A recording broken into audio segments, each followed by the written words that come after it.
Sa vlog nga na to mga lodi ko, hindi na ako magmumura. Lente!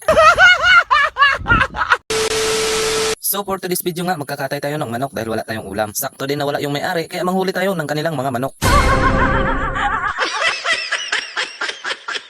Sa vlog nga na to mga lodi ko, hindi na ako magmumura. Lente!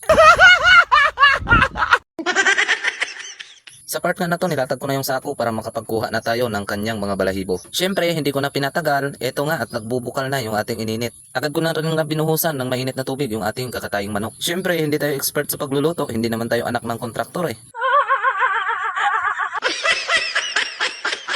Sa part nga na to, hindi ko na pinakita ang aking pagkuha ng kanyang balahibo. Heto nga at atin ang lilinisan upang atin na pong makatay. Giatay!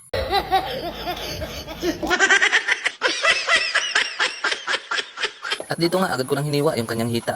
Matapos ko ang hiwain yung kanyang hita, agad ko na itong biniak. Sa part nga na to, hindi ko na pinakita kung paano ko tinagtad yung karning manok. Agad ko na nga hinugasan upang atin nang maluto. Sa part nga na to, pinuha ko na yung manok upang atin nang magisa. Sa atin ngang pag-isa, alam natin na wala naman talaga tayong kasama. Agad ko na nga itong tinakpan. At sa ating pagbukas, abay luto na agad. Hanggang dito na lang yung ating video at maraming salamat sa mama ko na kasama ko sa aking pagbablog. Paalam, bye-bye!